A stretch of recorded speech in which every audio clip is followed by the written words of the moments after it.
So you want to memorize the Quran. Congratulations to you. May Allah give you success in your endeavor. Now here are some tips that I'm going to give you that have been tried and tested by many before you, and if you practice these, inshallah, your journey will become easier. Number one, sins. I know this has been said many times before, but you really have to stop your sins. Why? Because the brain cells in your brain get filled up with your sin, and memorizing the Quran is a serious endeavor that requires a lot of concentration. So if you fill up your brain with sins, those sins take up vital space, and you keep remembering those sins, and it distracts you from memorizing the Quran. So it takes a while for you, if once you stop sins, it takes a while for your plastic brain, the elasticity in your brain, to orientate itself back to what it's supposed to be doing in the long term. Because the more you do something, the more your brain molds itself towards doing that. So if you're memorizing the Quran regularly, it becomes easier for your brain to do that. And if you stop your sins, after a while, your brain will start to forget the sin, and everything that's associated with the sin, such as the dopamine rush and everything, limits itself, and then it kind of gives you a purification effect to the brain, so it moves you back towards what you're supposed to be doing. So number one, limit your sins. Ideally stop your sins. If you can't, limit your sins. Number two, using the same print. Now there are many different mushafs on the market today, but you have to choose one mushaf, and that becomes your mushaf from the beginning of your journey to the end of the journey. You only use that mushaf, and you do not change mushafs. Now the reason being is because as you memorize the Quran, you tend to develop a photographic memory of the pages. So each time you learn a new verse, you can actually picture that verse on the page. And likewise, if somebody recites a verse from the Quran to you, straight away your mind knows what surah that was in, what juz that was in, and on what part of the page that was in. And that aids in your memorization. So if you keep chopping and changing, you cannot develop that photographic memory. So that's the reason why you take one mushaf and you stick with that mushaf from the beginning to end. It's actually better to have the 15-line mushaf, because in the 15-line mushaf, whether it's the Uthmani script or it's the Mughali script, one juz is 20 pages. So automatically you know how much you need to do. Over time you develop a rhythm, and you know how much you need to do. And also it starts from the beginning of the verse and it ends at the end. Each page ends at the end of a verse, as opposed to the 13-line Quran, where it doesn't end at the end of the verse, so half of the verse goes over onto the other page. So this is a better for you, whether it's the Uthmani or the Mughali. Number three, consistency. So whether you're studying for 1 hour every day, 2 hours, or half an hour, you have to every day give it that time. There's no excuses, because if you start to miss a day, so you go a long week studying the Quran and then you decide to miss a day, it becomes very easy for you then to make an excuse somewhere down the line and miss another day, and before you know it, you're missing days. Every day you have to dedicate that time, and you have to sit. No matter what happens in your life, you have to sit, and you do not accept any excuse for yourself. That's the reason why you should also set the same time for studying the Quran, because you can always, your excuse can make you put off studying the Quran until later in the evening, and then evening becomes night, and then night becomes sleep time, and then the next day you miss the day. So if you set the same time every day, no matter what happens, if it's half an hour or an hour, you are going to study, and then inshallah that will facilitate in your learning. So consistency. Number four is concentration. That means no mobile phone, no checking text messages. Even the bleeping of receiving messages on your phone will distract you, because you're going to want to pick up your phone. So for your hour or your half an hour or your 2 hours, silence your phone, preferably put it out of sight. Tell your family, if you're studying at home, that please don't disturb me, this is my Quran study time. And for that duration, to not let anything sidetrack you, and keep focused. It's a limited amount of time. In the beginning, it may be difficult for you to keep focused, because we've become so used to getting quick fixes and checking our phones every few minutes and whatnot, that sometimes it's difficult for us to show focus for more than 15 minutes at a time or 10 minutes at a time. But the more you do it, the more you will begin to focus. And Quran memorization requires focus, because you need to actually know what you're reading. It's not a thing where you can blindly let it flow through you. No, you need to know what you're reading. You need to concentrate. You need to picture it, the word order, the sound, your own recitation, everything plays a part in it. So you have to focus. So try not to think of anything or let anything distract you while you're memorizing the Quran. Number 5, recite with Tajweed. Now this cannot be stressed enough, because the way you learn how to memorize the Quran is how you're going to repeat that Quran. And once a mistake creeps in, it's very difficult for that mistake to get out. So if you learn the Tajweed rules before you start memorization of the Quran, that's really going to help you in the long run. So make sure that you know the Tajweed rules. Number 6, recite slowly. If you recite slowly, then you will be able to recite fast. But if you learn by reciting fast, it'll be very difficult for you to recite slowly. So for example, Bismillah ar-Rahman ar-Rahim, Tabarakalladhi biyadihi al-mulku wa huwa ala kulli shay'in qadir. If you recite like that, then if somebody asks you to recite slowly, Tabarakalladhi biyadihi al-mulku wa huwa ala kulli shay'in qadir, it becomes very difficult for you to do that, and you keep slipping because your brain is used to the words flowing very, very quickly. And if you stop even for a second, then it's difficult for the brain to work out what's actually happening. So learn to do it very, very slowly, and then if you have to memorize fast, it's not going to be a problem. Number 7, listen to what you've just memorized. So if you memorize a page or half a page or 2 pages, then listen to that page also. So listen to it quickly by any of the famous reciters, or as you're going to work or walking down the road, put your headphones on and listen. It's always a good idea to listen to what you've just memorized for yourself. Number 8, to read it in Salah. So each time you memorize, even if it's a verse or 2 verses, read that in your Salah, because it's reinforcing. And if you've memorized a whole page or 2 pages, or you want to go through your manzil, your previous lessons, then, or like of a roba juz or half juz or 1 juz, then standing up and praying is the best time, because you're going to do that anyway as part of your methodology of recitation. But if you're doing it in prayer, it's even better, because you're getting a prayer out of it and you're getting a memorization done as well. And the best action in your prayer actually is lengthy recitation. So it's better for you to read 2 rakas with lengthy recitations than to read 5 rakas with very, very short recitations. Number 9, recite to someone. It's very important for you to either find a teacher once a week if you're reciting at home, and then go to the mosque and recite it all to the teacher so your mistakes are taken out. Or every day recite. So get family members, and then whatever you've learned, just get them to quickly listen to you. Because the good thing about that is that any mistakes you will have will be highlighted to you, and they're not going to be reinforced, because your lesson's still going to be pretty weak, and it's possible for you to change. But if you've internalized that mistake and you keep on revising without getting that mistake checked, it becomes very difficult for you to then change that mistake. And it becomes very easy. It's very easy to change a haraka or alif maddi, you don't pronounce it properly, and you won't realize you're doing it, but other people will realize, and it's actually very easy for mistakes to creep in like that. Number 11, to revise what you've learned in previous months. So if you're someone who's learned 5 juz, it's very important for you to every day go through 1 juz of your previous juzes that you memorize, in order for you not to forget them. Because there's no point moving on if you keep forgetting what you've memorized before. So even if you know it, this is a constant process that you have to do your whole life. You have to go through at least a juz of memorization to iron out any mistakes you have.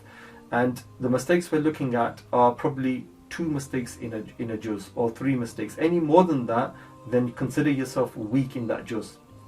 Because ideally you should not be having any mistakes. And if you go through every day, if you complete the whole Quran in 30 days, you will not have any mistakes. And you will actually end up doing more than that. So you will actually go through 2 juz or 3 juz. The more of the Quran that you know, you're going to end up going through more juz for you to be able to memorize that. And you can do that, like people, Hafiz al-Quran, they do it when they're walking, they do it when they're going to work, moments of calm, they will start to do it.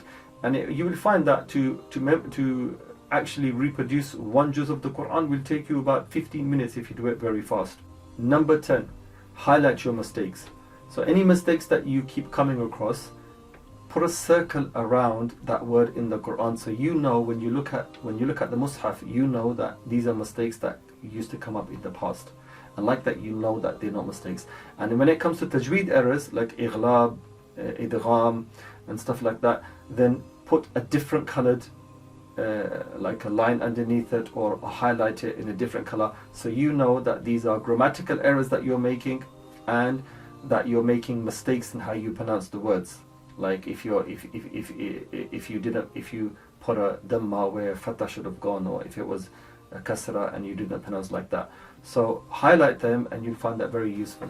Number 11, to revise what you've learnt in the past. Whatever of the Quran that you know, to set a pattern and to go through it every day. So like 1 juz, ideally moving up to 2 juz. So you should be revising to yourself 1 juz every day, or 2 juz of starting from the beginning of the Quran, moving towards the end, and then repeating it again and again.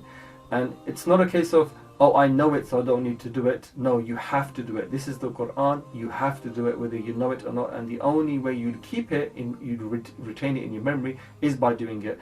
And any mistakes that creep in, set a bar for yourself, no more than 3 mistakes in any juz. If you've got 3 mistakes in any juz, then consider that juz weak. You shouldn't have any mistakes.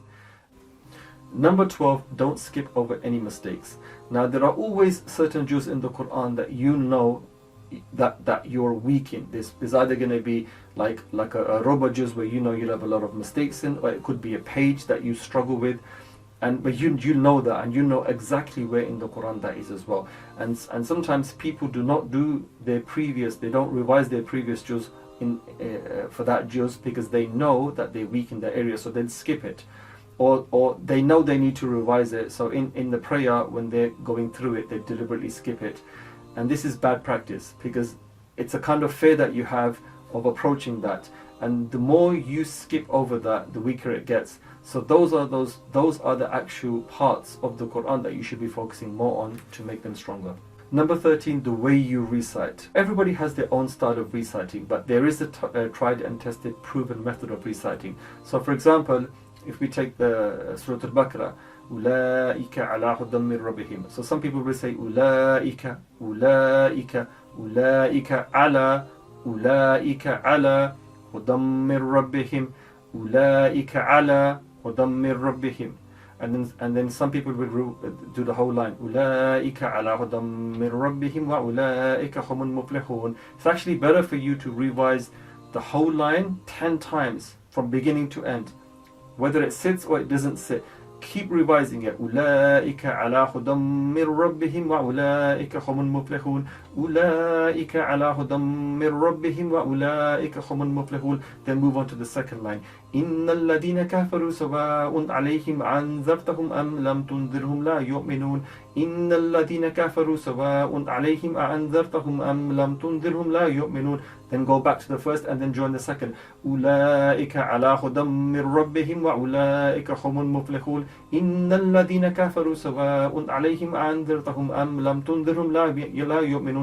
10 times, then move on to the third line. خَتَمَ اللَّهُ عَلَىٰ قُلُوبِهِمْ وَعَلَىٰ سَمْعِهِمْ وَعَلَىٰ أَبْصَارِهِمْ غِشَاوَةٌ وَلَهُمْ عَذَابٌ عَظِيمٌ. Then repeat all again. Do this for at least, you're looking for, if you do it like this in half an hour, you'll see that you will be able to memorize like 4 or 5 lines, and then that increases. So if you do this, and then once you've memorized the whole page, then go through the whole page, or once you've memorized half page, then go through half the page, and then go on to the new line and then join it. Keep doing that and then go through the whole page.